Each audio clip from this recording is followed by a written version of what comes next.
नमस्कार दर्शकों, हम हैं कुंभ मेले में और हमारे साथ हैं स्वर विज्ञान के विशेषज्ञ एक नागा साधु। नमस्कार बाबा जी, हर हर महादेव। आपका संन्यास नाम क्या है? श्री दिगंबर रमण गिरी। स्वर विज्ञान के बारे में कुछ बता सकते हैं आप हमको? ये निराकार परमात्मा का एक ही स्वरूप है, वो दो रूपों में रहते हैं, एक स्त्री एक पुरुष। शिव ने शक्ति से बोला कि ये इसी से संसार की उत्पत्ति हुई है, मैं एक निराकार परमात्मा हूँ। शक्ति बोली कि आप निराकार हो तो एक ही रूप में रहते हो, शक्ति मैं कैसे बनती हो फिर? कि जब मैं शिव रूप में रहता हूँ, कभी शक्ति रूप में रहता हूँ। बोले दोनों नाड़ी, सुषुम्ना नाड़ी, एड़ा नाड़ी में शक्ति रूप से रहता हूँ, सूर्य नाड़ी में शिव रूप से रहता हूँ, सुषुम्ना नाड़ी में मैं हंस रूप से रहता हूँ, जिसमें प्रवाहित होगा, ज्यादा चल रहा होगा, उसी में रहता हूँ। तो निराकार परमात्मा तो एक ही है, वो एड़ा पिंगला सुषुम्ना के द्वारा पहचाना जाता है। ऋषि मुनि योगी राज महात्मा पहचानते हैं इसको, इसी से योग करते हैं। कुंभक रेचक पूरक क्रिया पहले करते थे, पहले कोई वाहन नहीं थे। ये देखो जंगलों में अब सड़कें बनाई जा रही हैं, पहले कोई सड़क वड़क की जरूरत नहीं थी।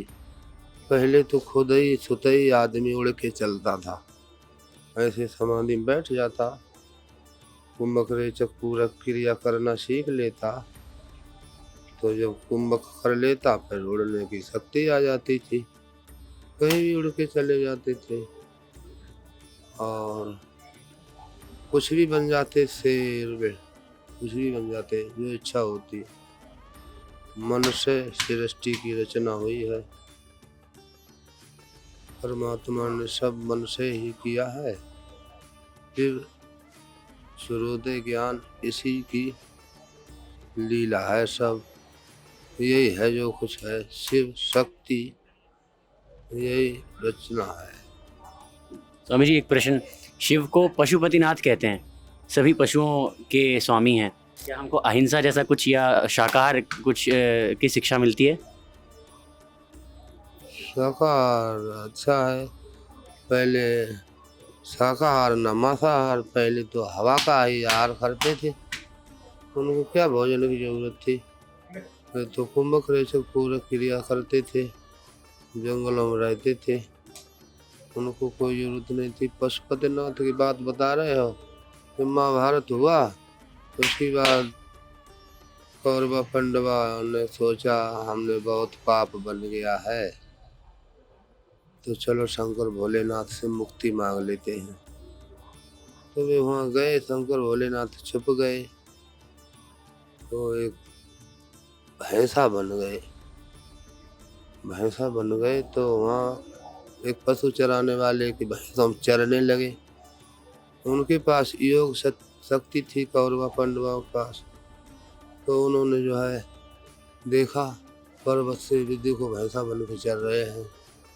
उन्होंने भाइयों से बोला, भीम ने कि मैं एक इस पर्वत पर पैर रख लेता हूँ, एक इस पर्वत पर पैर रख लेता हूँ, भोलेनाथ आएंगे यहीं से पकड़ लेंगे, और आप जो है सारी भैंसों के इधर हाँक के लाइए। तो वे भैंसों को सारी इकट्ठी करके लाए। भोलेनाथ ने सींग खंगाया, वो पहुंचे केदारनाथ। केदारनाथ पहुंचे और एक भी तो वहाँ पहुंच गए।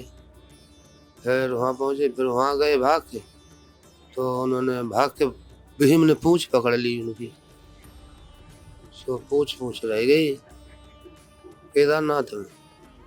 आगे सिर तो उनने पशुपतिनाथ लिखा दिया, और कीट पतंगे की ये बात है सब उनके ही शिव जी भोलेनाथ के ही सब रूप हैं, उनके ही रूप हैं सब। सब कुछ चलता फिरता देखता भारता जो कुछ हूँ सो मैं ही हूँ, परमात्मा के रूप हैं सब। पृथ्वी जीव जंतु जो भी आया है, किसी जंतु से आप प्यार करते हो तो पशु पक्षी हित अनहित पहचानता है, तो प्यार करोगे तो भगवान के रूप में दिखाई देगा। चाहे कोई पशु पक्षी हो, नाराज हो गए तो कुत्ते की तरह भौंकने लगेगा। तो जहरीला नाग होता है तो जहर का होता है, तो शिव जी उसको उठा के अपने गले में डालते हैं कि इसको ये ज़्यादा प्यारा है, क्यों इसके ऊपर पैर पड़ जाएगा तो इसको अपना दबा हुआ बदन को उठाने के लिए हटाने के लिए पैर उसको मुंह लगाना पड़ेगा, उसी से तो हटाएगा। और तो कुछ उसके पास हाथ पैर है नहीं, इसलिए उससे ज़्यादा प्यार किया भोलेनाथ ने नाग से, उनको गले में डाल दिया। और कुछ कहना? स्वामी जी जैसे हम कुंभ में हैं, जब समुद्र मंथन हुआ, अमृत निकला, साथ में विष भी निकला, विष तो धारण कर लिया, नीलकंठ कहलाए। फिर अब आज के शिव भक्त जो हैं उनको कोई कटु भी बोल देते हैं, जैसे मैं अपनी बात करूं, हमें कोई कटु वचन भी बोल दे, हमसे वो सहन नहीं होता, सहा नहीं जाता, इतनी धीरज की कमी है। तो क्या हमें इस प्रकार की चीज़ें भी सीखनी चाहिए भगवान महादेव शिव शंकर से? सतयुग का राक्षस हिरण्याकुश सब था, त्रेता का राक्षस रावण था, द्वापर का राक्षस कंस था, कलयुग का राक्षस मैं हूँ, जो कुछ हूँ मैं हूँ, तुम कुछ नहीं हो। गुस्सा और टेंशन और अपने को कुछ बन के दिखाना, दूसरे को भड़काना दबाना, वो राक्षस ही है। और तो सबके अंदर भी रहता, बाहर भी रहता। कृष्ण अवतार तो कृष्ण का नाम ही है, ठीक है ना? और कुछ कैसे महादेव को पा कैसे सकता है आज एक आम समाज में गृहस्थ जीवन वाला व्यक्ति? महादेव तो एक सहज है। ओम शिवाय नमः मंत्र जपते हैं हम, तो हमको साक्षात, हम कोई चाहे देख लो शिव रूप में बैठा हूँ। ओम शिवाय नमः मंत्र जपते हैं, ओम नमः शिवाय जब हम मंत्र जपते हैं तो हमारा नौकर की तरह काम करता है मंत्र। जैसे कोई हम रास्ते में पैदल जा रहे हैं कहीं, तो हम किसी को गाड़ी वाले को हाथ लगाएं कि भाई जरा रोक लेना, मैंने जाना है, तो कोई रोकता नहीं। तो मेरे पास एक शक्ति है, मैं कहता हूँ ओम नमः शिवाय जपते हैं, और 2-4 बार ओम नमः शिवाय नाम लिया ना, कोई आता है, बाबा जी महाराज ओम नमो नारायण, कहाँ जाना है आपने? मैं थोड़ी दूर चलता हूँ, आपको छोड़ देंगे। जब मैंने पूछा बताई करी, बोले वहाँ तक तो मैंने भी जाना है, आपको हम और पहुँचा देता हूँ महाराज। और पैर भी छूते हैं, परमात्मा मिलते हैं। मैं सोचता कोई राम का प्यारा होगा, वो ही हमको ले जाएगा, तो हमको मिल जाते हैं आगे आगे गोरख। स्वामी जी एक प्रश्न है कि जैसे आपने राक्षस बोला कलयुग का मैं हूँ, तो सतयुग में जैसे नरसिंह आए, त्रेता में आए राम, द्वापर में कृष्ण, तो अब इस मैं नाम के राक्षस को हम कैसे खत्म करें? जब आवे संतोष धन सब धुंधुल जबान, किसी से क्या लेना देना, दुनिया पागल हुई घूम रही है। हमको तो भाई सब तरह के परमात्मा मिलते हैं। हमसे कोई नाराज भी हो तो मैं उसको भी अच्छा समझता हूँ, मेरे को कोई दिक्कत परेशानी हो उसको भी परमात्मा की कृपा ही समझता हूँ।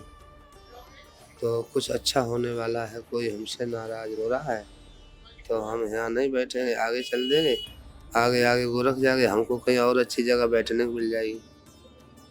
तो जब आवे संतोष धन सब धन धूल समान, हमको किसी से लड़ाई नहीं करना चाहिए हमको, उनको भी परमात्मा समझ के नमस्कार कर लेना चाहिए।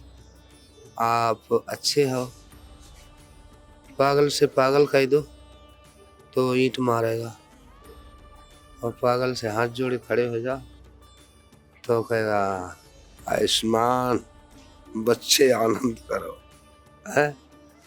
तो प्यार में जिंदगी जीना, 2.5 अक्षर प्रेम का बड़े सुपंडित हो तो पूरी पृथ्वी लोक पर सिर्फ 2.5 जाति है, स्त्री पुरुष नपुंसक। और तो ये काम वाले हैं, जैसे तुम कलेक्टर बन गए, हम प्रधानमंत्री बन गए, हम राजाओं के महाराजा बन गए, ये सिपाही हैं, तो भी तो अलग अलग नाम है, जाति तो सिर्फ 2.5 है, हिंदू मुसलमान। ये क्या है मेरे नहीं समझ में आ रहा। मैं हिंदुओं का गुरु हूँ, मुसलमानों का पीर हूँ। आइए उज्जैन कुंभ में देखिए, सभी हिंदू मुसलमान गुरु जी को मत्था टेकते हैं कि नहीं। और मेरी कटास राज गद्दी बिलासपुर गद्दी है मेरी, पाकिस्तान में कटास राज गद्दी थी, तो यहाँ उठ के आई है। वहाँ भी मेरे गुरु थे, वे हिंदुओं के गुरु थे, मुसलमानों के पीर जी थे। हम किसी को बैर भाव से नहीं देख सकता भाई। जो गलत करता है